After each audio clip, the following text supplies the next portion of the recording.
O seu futuro, isso só aos deuses pertence. Para já, vemo-los fazer naus de caminhonetas da Condomarense. E é diretamente da 16, que vai para Juvim, mas passa no Soto, que nos chega o grande, o enorme Ricardo Couto.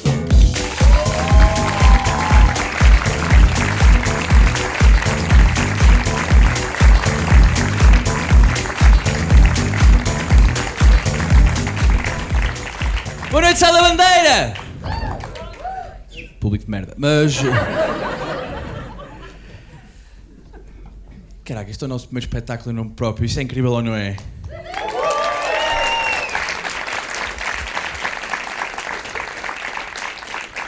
Deu muito trabalho, tudo isto deu muito trabalho, acreditem, mas a melhor parte é poder estrear isto aqui convosco, com as nossas pessoas, na melhor cidade do mundo, a nossa casa, o Porto.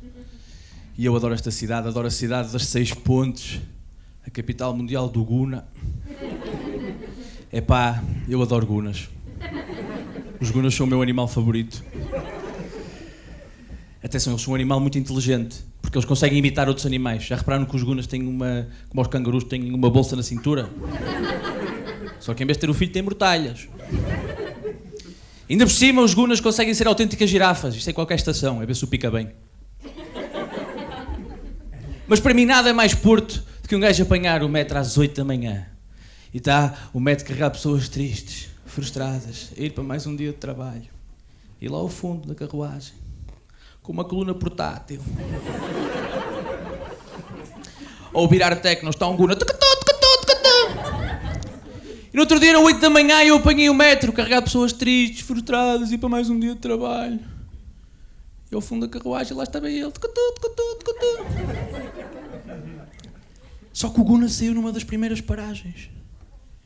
E ficou um silêncio estranho. Era como se fosse aquele Guna a unir aquelas pessoas. Era irritante, mas era o nosso Guna. É por isso que eu acho que o Porto, já que está a atravessar uma fase de mudança por causa do turismo, nós devíamos fazer uma estátua de homenagem aos Gunas.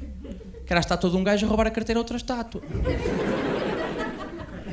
Nós devíamos ir ao parque da cidade e construir lá um reservatório natural para gunas. As famílias iam e viam um guna no seu habitat natural. Um guna a fazer uma ganza. Um guna a quitar um Honda Civic. Ou aquilo, que é a minha coisa preferida, que é ver um guna a falar com outro guna. Que eu não sei se vocês já repararam, mas o único objetivo de vida de um guna é estar todo cego. Isto é uma conversa entre dois gunas. Oh mano, eu tive para a escada, estava todo cego, mano! Sabes quem foi comigo? Quem? O João, sabes como é que o João estava todo cego, mano? Sabe o que é que estava lá na discoteca? O que é o José Cinto? Sabes como é que o José Cinto estava? Meio cego, que ele tem um olho de vidro. Muito obrigado.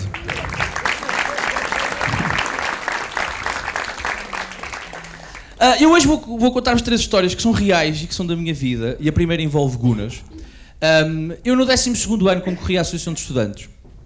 E fun fact, o meu vice-presidente era o Fábio, o meu tesoureiro era o Rua, portanto isto hoje não é só um espetáculo, é um comício. Nós concorremos à Associação de Estudantes e nós éramos a lista A. E o nosso slogan era tudo começa no A. Era uma inspiração da nossa filósofa política favorita, Ana Malhoa. E nós concorremos contra uma lista de gunas, a lista X, cujo slogan era, e lembrem-se, essa história é real, o slogan deles era AX para mim, AX para ti.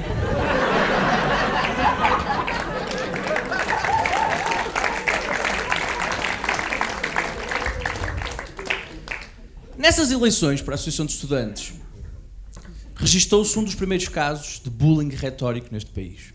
E o que é o bullying retórico? É um tipo de bullying que vocês não ouvem muito falar, porque quem o pratica são choninhas. Ora bem, nesta história, o choninhas sou eu. E como é que eu pratiquei o bullying retórico? Fácil. Convidei um guna para um debate. Foi a única e provavelmente a última vez que discuti política com o Mitra. Mas eu lembro-me de ir para esse debate e levar muita informação, muitas páginas. Eu tinha legislação, tinha dados da escola e tinha, sobretudo, a nossa proposta de atividades para a escola. E era um programa riquíssimo. Tinha coisas como um torneio de interturmas de futebol, um torneio de interturmas de basquete e, a melhor de todas, a implementação de uma caixa de sugestões. Porque às vezes os alunos do secundário pensam: ei, eu tenho uma sugestão, mas não sabem onde pôr. Eu fui para esse debate e a lista X, ao contrário de mim, só tinha uma medida. Numa escola onde, com exceção dos próprios elementos da lista X, mais ninguém tinha uma idade superior a 18 anos, eles só queriam uma sala de fumadores. Nós discutimos, eu obviamente que disse: pá, não faz sentido, então pratiquei um ato de bullying retórico, humilhei o Guna num debate. No final do debate, um mandatário da lista X veio falar comigo. Esse mandatário chamava-se Faca.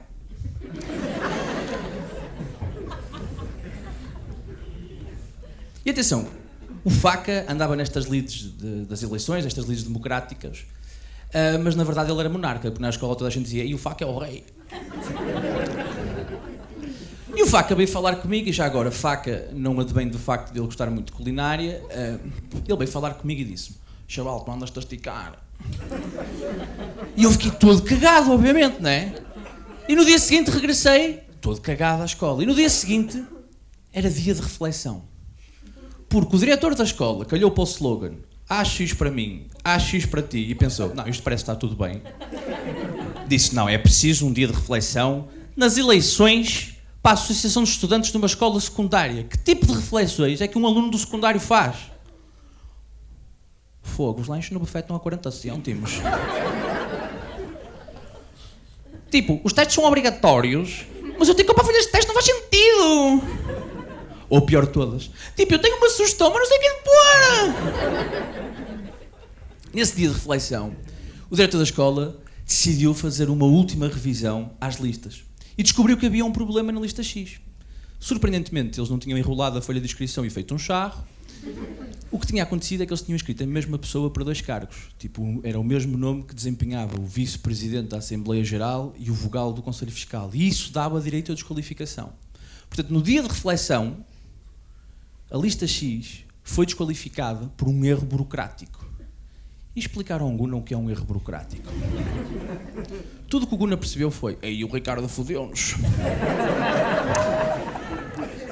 E então os Gunas decidiram juntar-se em manada, ou vara, não sei qual é o termo correto, e começaram a bater em janelas, a abrir portas, a interromper aulas para, segundo eles, falar comigo. E o que me salvou nesse dia foi que eu estava a ter educação física noutra ponta da escola, no pavilhão. E eu nunca me esqueci, porque estava a ter uma aula de badminton, e meio que é estranho dizer isto, mas o badminton salvou a minha vida. E também me deu o título para a minha futura autobiografia: não tenham pena de mim.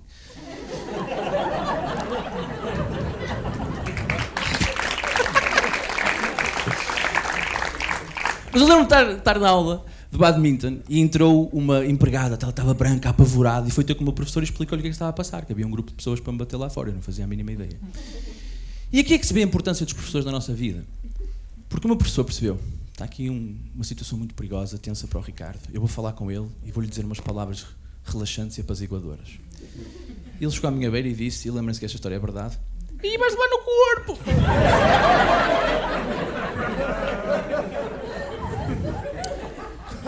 E eu não levei, felizmente não levei. Sabem porque é que eu não levei? Porque no 12º ano, quando eu tinha 17 anos, eu fui escoltado pela polícia de intervenção para fora da escola, eu e o Fábio.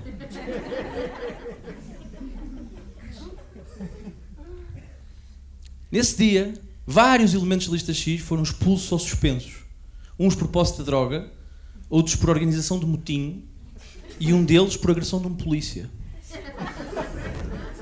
Só para terem a noção do ambiente que estava a gerar nesse dia, um dos elementos da lista X surtou e, invadido de raiva, começou às cabeçadas num dos pavilhões da escola. E vos digo-vos uma coisa, meu amigo, isto foi dos episódios mais importantes da minha vida, porque nesse dia eu descobri que eu sou especial. Porque eu pus um Guna a usar a cabeça na escola.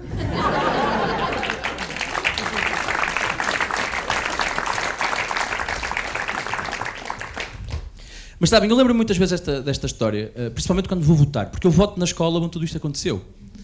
Então, em janeiro passado, eu fui votar para primeiro-ministro e estava-me a lembrar de tudo isto que aconteceu comigo. E pensei: epá, nós elegemos o Parlamento do nosso país. E é suposto o Parlamento do nosso país ser um reflexo do povo que o elege. Pá, eu cresci rodeado de Gunas, mas não há nenhum Guna no Parlamento. Não seria incrível ter um Guna no Parlamento? Não era incrível nós abrirmos o boletim e ter lá uma lista X? Para já, eu acho que todas as leis deixavam de ser resolvidas dentro do Parlamento e era à porta. Oh mano, que horas é que sais? Eu espero por ti. Mas o prazer que me dava de 15 em 15 dias, quando eles fazem aqueles debates quinzenais, ver um Guna a dirigir-se ao hemiciclo. Caro Presidente da Assembleia da República, senhores deputados, senhoras deputadas, manos.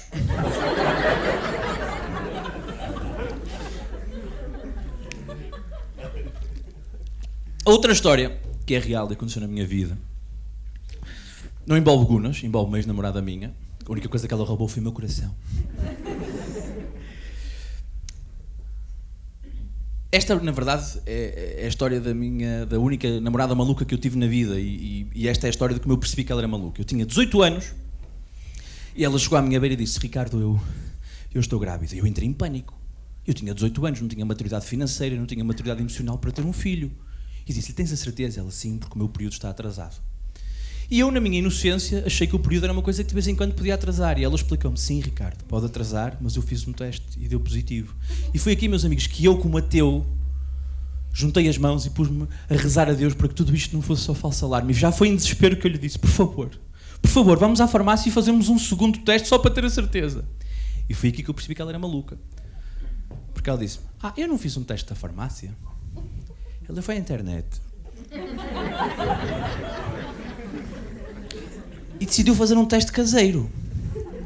E o teste caseiro consistia em... Não há maneira fácil de dizer isto. Mijar num tacho, pôr o tacho ao lume e se o xixi fervesse o teste era positivo. Eu falei com Deus por causa de uma gaja que mijou num tacho. Eu passei dias angustiado por causa disto. Mas meio gostava de ter estado lá no momento em que ela decidiu fazer. Que taxa é que ela escolheu? O maior, o mais pequeno? E onde é que ela fez? Fez na casa de banho, porque mijar é uma necessidade? Ou fez na cozinha? No fundo aquilo era para cozinhar. Parece que imaginam na cozinha, né? Baixar as calças e aquele som metálico do xixi a bater no tacho. Tim, tim, tim, tim, tim, tim, tim. Obviamente que depois disto eu nunca mais fui o mesmo, não é? Depois desta relação eu nunca mais fui o mesmo. Nem eu nem a cozinha portuguesa naquela casa.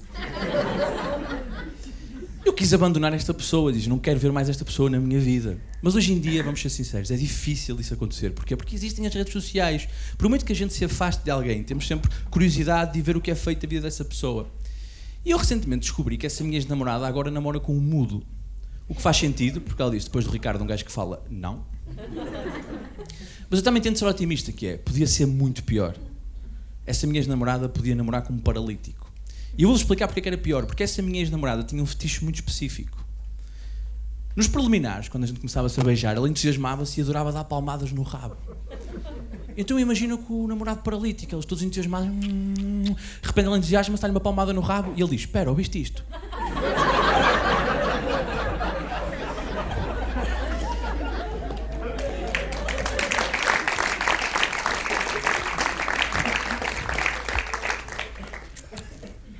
A terceira história é um bocadinho mais feliz.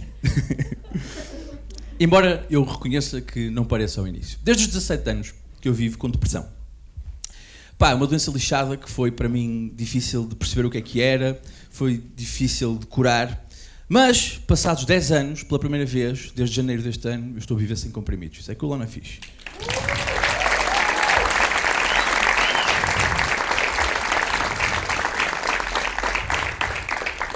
Tudo mentira, só para ter palmas. Estou a brincar.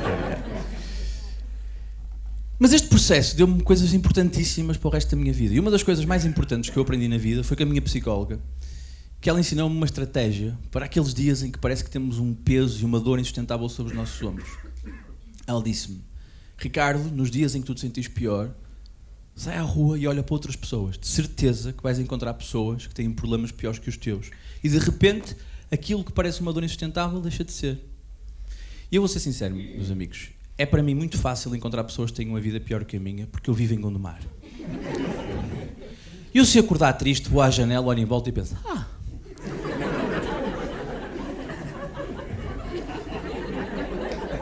Riem-se como metade de vocês não nascesse lá, mas há especificamente uma pessoa que eu via todos os dias e que sabia que tinha uma vida pior do que a minha. Todos os dias, quando eu regressava do trabalho e apanhava a caminhoneta da Gondomarense, estava lá um rapaz, sempre vestido da mesma maneira.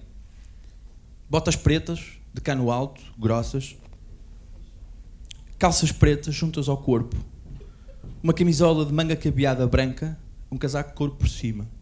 E debaixo de uma das alças da camisola de cabeado tinha uma tatuagem, uma cruz suástica. O tipo era um nazi. E eu tinha pena dele. Mas não tinha pena dele por ele defender uma ideologia horrenda, ultrapassada, não. Eu tinha pena dele porque ele é o único nazi em Gondomar. E eu conheço a maior parte das pessoas de Gondomar. E ao contrário da maior parte das pessoas de Gondomar, este gajo tem um propósito na vida. Está bem que o propósito é espancar judeus, mas é um propósito. Só que este gajo nasceu num meio em que o seu sonho nunca vai ser cumprido. Não há judeus em Gondomar. Ser nazi em Gondomar é como ser pedófilo num lar de idosos. É como ser vegetariano num restaurante normal. Caga, mas...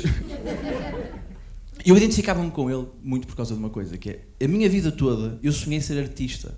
Só que em Gondomar ninguém é artista, eu nunca tive ninguém. Portanto eu olhava para ele e disse, eu entendo a tua dor, eu sei o que é nascer num meio que não sabe respeitar e dar meios para tu alcançares os teus sonhos. Por isso é que todos os dias, quando eu entrava naquela caminhonete, eu olhava naqueles olhos azuis, naquele cabelo loiro e queria abraçá-lo. Eu queria abraçar um nazi. É que este homem não tem uma vida fácil. Este homem acorda e tem um sonho.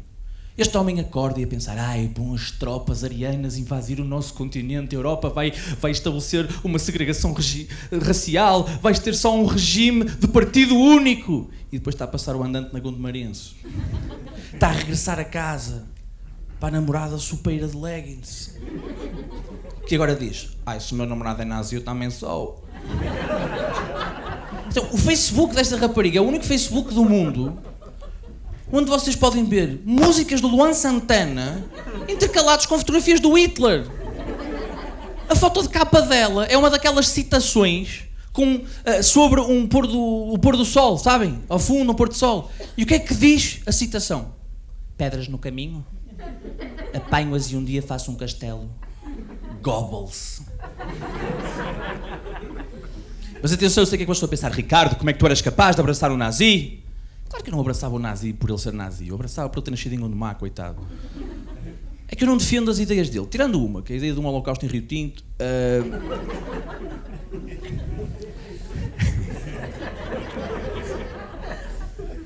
Botavam abaixo a primária que vocês viam. Mas atenção, eu também tenho que dar a mão à palmatória. Eu tento perceber porque é que existe algum preconceito dos pais para que os filhos não sejam artistas. E acho que há uma razão pela qual isso acontece, que é ser artista é das poucas profissões que pode acabar a ter que trabalhar na rua. E nenhum pai quer dizer, a minha filha troca serviços por dinheiro na rua. Nenhum pai quer que o seu filho seja malabarista, nenhum pai quer que o seu filho seja homem-estátua. Como é que um gajo decide ser homem-estátua? Está tipo em casa a ver um streaming de futebol ilegal. De repente vai o gajo com a bola no meio campo, a internet falha, a imagem congela, ele é isto.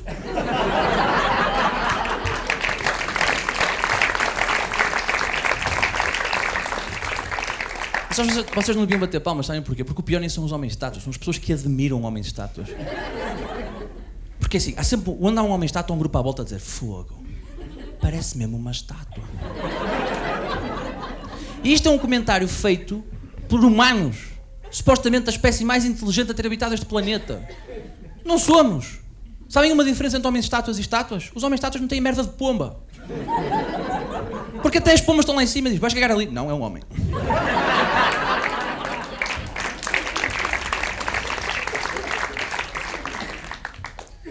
Nós temos muitas concepções erradas sobre profissões. Eu descobri isso recentemente.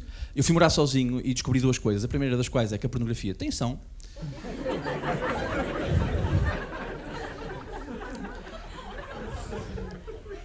E a segunda das quais é quando vocês veem muita pornografia, percebem que aquilo tem história.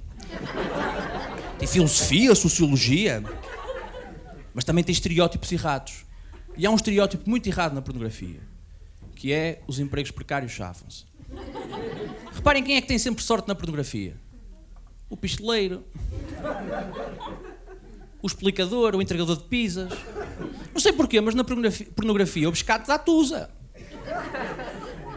Mas eu também tento ser um otimista e acho que isto é uma grande oportunidade para Portugal, porque Portugal, infelizmente, é um dos países menos produtivos da Europa, um dos países onde existe mais precariedade. E eu acho que nós devíamos aproveitar isso e ir ao Pornhub ou outro site qualquer que vocês utilizem e criar uma nova categoria de pornografia, que seriam as PPP, que não são parcerias público-privadas, porque isso já existe no Pornhub, chamam-se orgias. Nós devíamos criar a pornografia precária portuguesa, que era pornografia passada em empregos precários em Portugal. Por exemplo, os supermercados são, infelizmente, um dos sítios onde existe mais precariedade, mas são um excelente sítio para fazer pornografia. Imaginem, vamos imaginar. A atriz pornográfica clássica, estão a ver, tipo, tacões de agulha, microsaia, top colado ao corpo, cabelo platinado, toda pintada. E lá vai ela, eroticamente, para um dos sítios mais lascivos que existe, o talho. De repente ela chega lá e tira a senha. E espera. Porque a espera é importante na pornografia. Cria atenção. Cria o desejo. Até que o nosso desejo é atendido naquele som que nos deixa malucos. E é aqui que entra o segundo ator. O talhante. Que na sua voz sensual de ator pornográfico diz: "O que é que vai ser, menina?" E ela responde a sussurrar: "Vão ser 200 gramas de mortadela." E ele não tem mais nada. Bata para o lado, calças para baixo e mete o amigo dele na balança. E diz aquilo que todos os talhantes dizem em Portugal: "Menina, tem 250, pode ir assim?"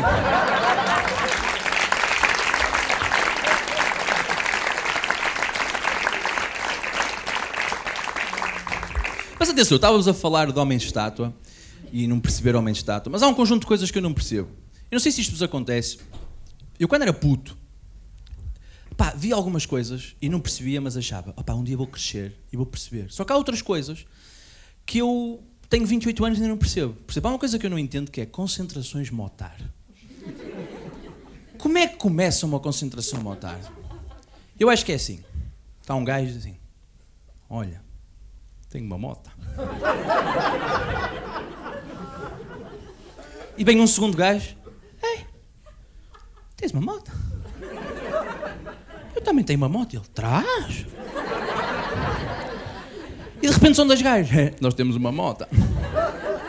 E assim sucessivamente, até ao domingo de manhã, o cais de gaio está com 300 pessoas, todos assim: "Eu tenho uma moto."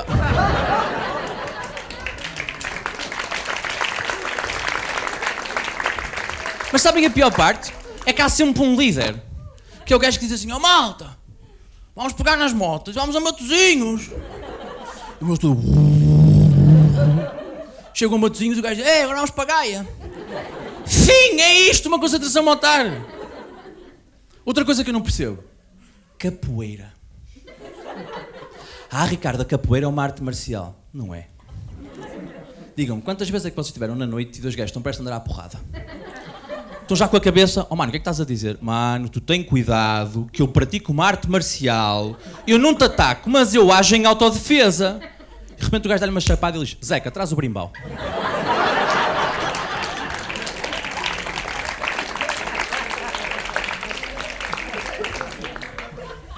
E depois é sempre alguém: "Não, Ricardo, a capoeira não é uma arte marcial, é uma dança."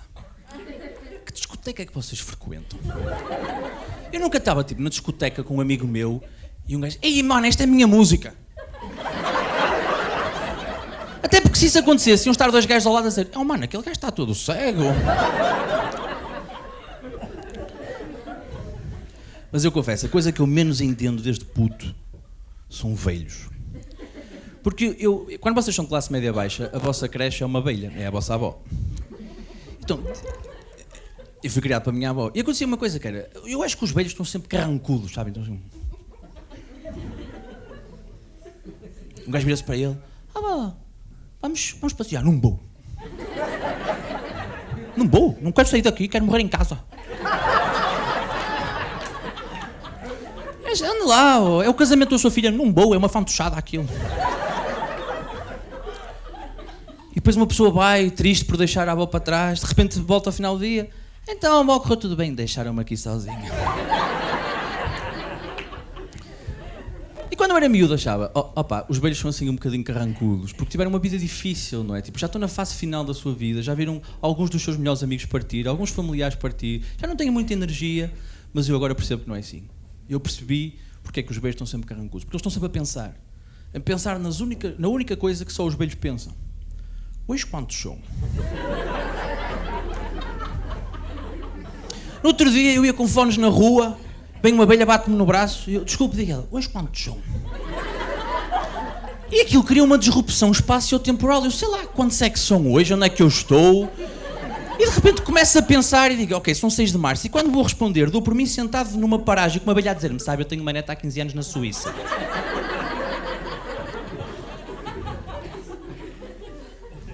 Mas há uma coisa que dói bastante sobre isto dos velhos, principalmente quando vocês têm a minha idade, não é? Que eu tenho 28 anos. Que é, os meus pais estão a ficar velhos, pá. Eu apercebi-me disso no outro dia, porque a minha mãe começou-me a ligar sem ter motivo. Outro dia ela, estou Ricardo. E eu, sim mãe, estou aqui no supermercado. E eu, então, estou aqui. Mas o pior é o meu pai, sabem porquê? Porque o meu pai, olha, cagou, abandonou as palavras. No outro dia fomos jantar fora, fomos jantar um bife, e acabamos de jantar e eu, então pai, o bife estava bom, e ele. Não, eu pai, estou-te a perguntar se a refeição estava boa. Mas eu acho que é normal, deve ser normal haver esta diferença geracional, até porque eu acho que isto já aconteceu a toda a gente, estarem tipo num jantar de família, numa ocasião especial, e o vosso pai, o vosso tio, o vosso avô, pá, bebeu um bocado a mais e começa a contar histórias sobre como é que eram as brincadeiras ou os brinquedos no tempo deles. E vocês já repararam que os brinquedos do tempo dos nossos pais demoram mais tempo a explicar como é que eram feitos do que para que é que serviam? E é sempre assim, o meu pai já meio tocado. No meu tempo, eu tinha um pau, atava um fio no pau, puxava o fio, na ponta a ponta, amarrava um bocado de papel que a gente ia roubar ao vizinho, não havia papel em casa, a minha casa só havia uma sardinha e dava para 17. Está bem, pai, mas para que é que isso servia? Andavam lá para o outro. Mas também convido-vos a fazer o exercício contrário. Como é que vocês explicavam aos vossos pais algumas coisas do nosso tempo? Como é que vocês explicavam à vossa mãe o que é o 2 Girls 1 Cup? Metade da sala riu, metade vai ter uma pesquisa estranha logo. Tipo, a mãe, olha, come esta mousse. Para! É isso. Como é que vocês explicam ao vosso pai o que é uma dick pic? Como é que eu explico ao meu pai que passou a vida toda a jogar à sueca o que é uma dick pic? Olha, pai, as pessoas mostram paus. Eu, paus é para assistir.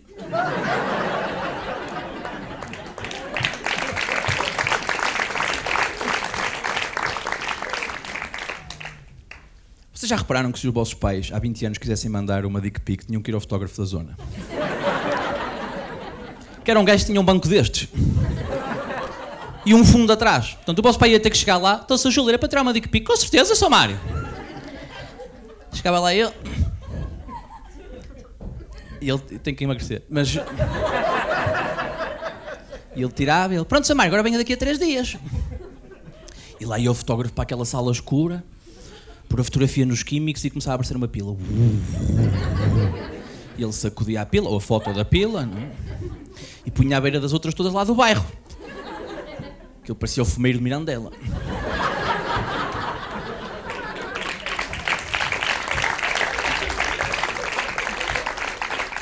Passados 3 dias, e o vosso pai ao fotógrafo, está aqui, Sr. Júlio, para ir buscar as fotografias, com certeza, e ele dava-lhe um envelope com 2 médias e 6 tipo passe. E o que é que o vosso pai fazia às fotografias? O que se fazia naquele tempo, distribuía pela família. Estava uma para a vossa tia ter na carteira, que ela às vezes vai na caminhonete e encontra outra, então o que é feito, teu irmão, olha. Impressionante é a cara do pai. 2 era para fazer daqueles porta-chaves, sabem, de pôr nas chaves. E uma das médias era para a vossa avó pôr num destes altares. Fotografia de Nossa Senhora, São João e São Julião. Mas eu onde sinto grande diferença geracional com os meus pais é com os eletrodomésticos. Porque, para mim, eletrodomésticos são eletrodomésticos. Para os meus pais, são membros da família. O meu pai fala com a mesma nostalgia de eletrodomésticos avariados como se fosse um ente querido que já partiu. Às vezes estamos tipo a almoçar e o meu pai começa. Uma vez tivemos um forno, pá. Aquilo é que era um forno, pá. Aquilo aquecia, pá. Um gajo fazia os assados, era espetacular. Também vou ser sincero, não ajuda o meu pai a sofrer de uma síndrome chamada síndrome de falta de humildade com eletrodomésticos. Que é, o meu pai quando compra um eletrodoméstico passa por um conjunto de fases. E a primeira das quais é a euforia. É tipo, meu pai, aí vou comprar uma televisão, vou pôr a televisão lá na sala, vou ver o futebol, está lá sentado, uma imagem espetacular. E depois entra a segunda fase, que é montar a televisão. E aqui entra uma religião que o meu pai tem, que é, o meu pai não monta os eletrodomésticos como bem no livro de instruções. O meu pai monta os eletrodomésticos como acha que tem de montar. O que faz com que a gente chegue ao terceiro momento, o meu pai pega triunfalmente no comando para inaugurar a televisão e aquilo não funciona. E é aqui que entra a quarta fase, que é a depressão, porque o meu pai começa: não tenho sorte nenhuma! Isto só acontece a mim! Não estou aqui a fazer nada, mais valia vir Deus Nosso Senhor e levar-me! E a minha mãe está na cozinha, ouve o meu pai prestes a matar-se na sala e não ajuda, porque chega lá e diz: pronto, já estragaste isso.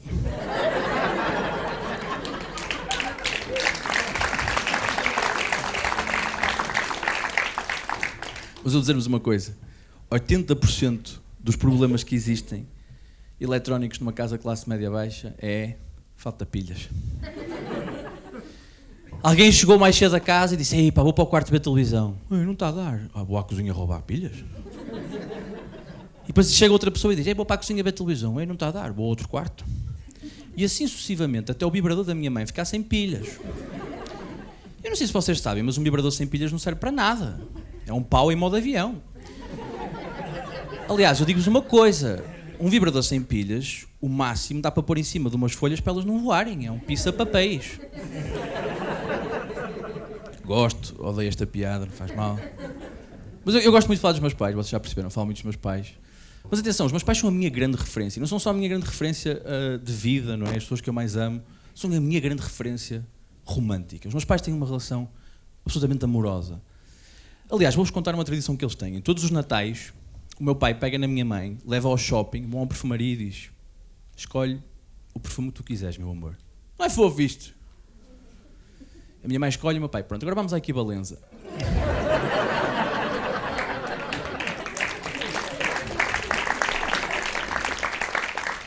E eu adoro a Equivalenza. Porque a Equivalenza é uma marca que diz: nós desistimos. Mas cheira bem, naqueles 15 dias que cheiram a alguma coisa, os perfumes deles cheiram bem, cheiram a não ter que pagar 80 euros por um frasco.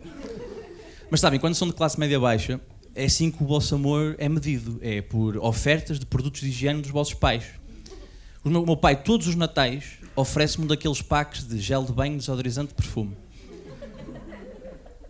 No último Natal, o meu pai ofereceu-me um pack destes de gel de banho, desodorizante de perfume, do António Bandeiras. Meus amigos, eu nunca conheci o António Bandeiras, mas garanto, mas ele não cheira aquilo. Aquele não é o cheiro do zorro, aquilo é o cheiro do porro, do alho porro. E todos os natais acontece a mesma coisa, que é, eu abro aquilo, finjo surpresa, e o meu pai diz: então Ricardo, gostaste? Eu.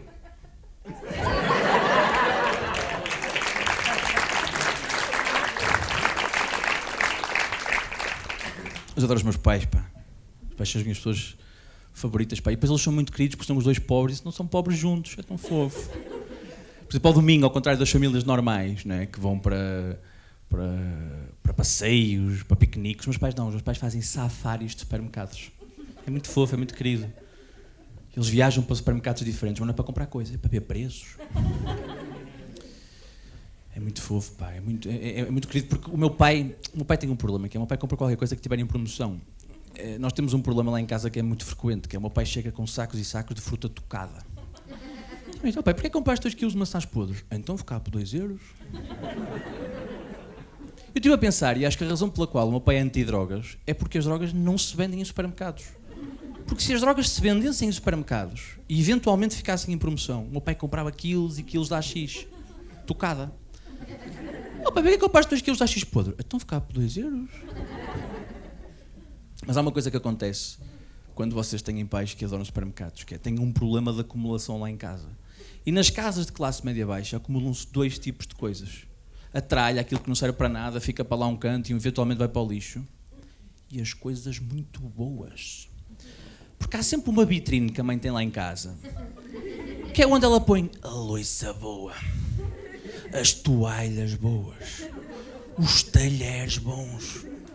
E volta e meia Deus dizemos assim: mãe, podias usar aquele dos talheres. Não, é para uma ocasião especial. Mãe, tu tiveste 2 filhos e nunca os usaste. Mas eu acho que o grande medo da minha mãe é que aquele móvel, o móvel das coisas boas, ganhe umidade. Porque a minha mãe detesta a umidade. A minha mãe é uma espécie de inspetor Max da umidade. Ela consegue detectar umidade a longas distâncias. E digo-vos, a coisa que eu gostava de herdar da minha mãe era esta capacidade de cheirar umidade a longas distâncias. Acho que me dava jeito com as mulheres. Olha lá, estás a gostar da conversa ou isso é que está a ganhar caruncho?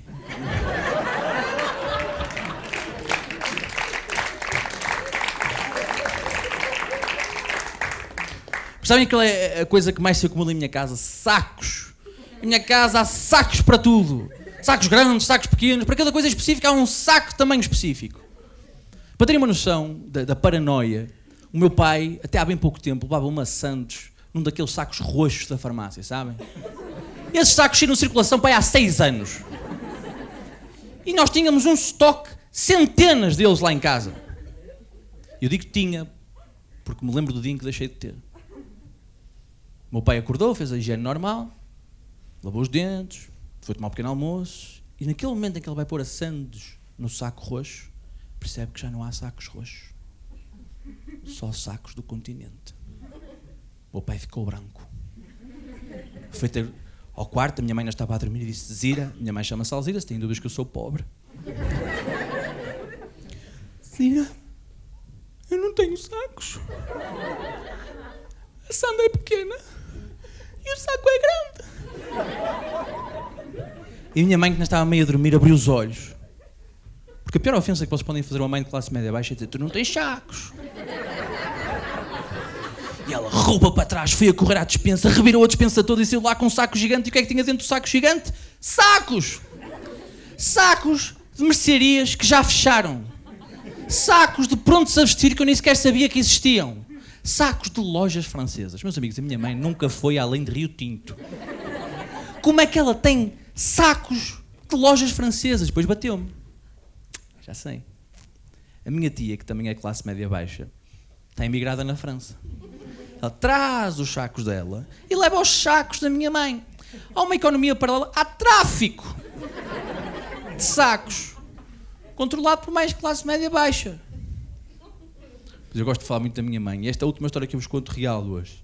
Quando eu tinha 8 anos, foi detectada à minha mãe um cancro maligno no colo do útero. Desde puto que eu sou habituado a pensar que um dia vou acordar e a minha mãe não vai estar lá para mim. E o que me custa mais é saber que se esse dia fosse amanhã, a minha última recordação da minha mãe não era uma fotografia nossa juntos, não era uma carta que ela me escreveu. Era aquele cartão mini preço de pôr no porta-chaves. Quando a minha mãe morrer, o meu processo de luto não vai ser vestir-me de preto e ir ao velório, não. É eu pegar no cartão continente dela e fazer aquele faqueiro que ela nunca fez. Que é um faqueiro bom, não é para usar em qualquer ocasião, atenção. Eu estive a pensar, muito sinceramente, e acho que quando a minha mãe morrer, eu vou pegar nas cinzas dela e espalhar nos corredores do Lidl. E atenção, eu nunca falei com a minha mãe sobre isto, mas eu tenho a certeza que ela prefere ser cremada. Nunca na vida a minha mãe aceitaria ser enterrada. Ganha muita umidade. Muito obrigado, senhoras e senhores!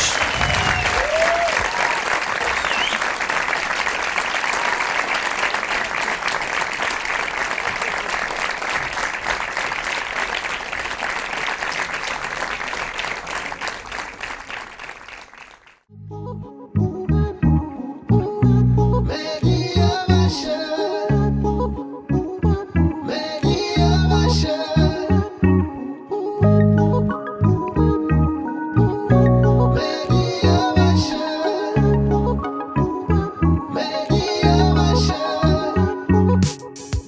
classe média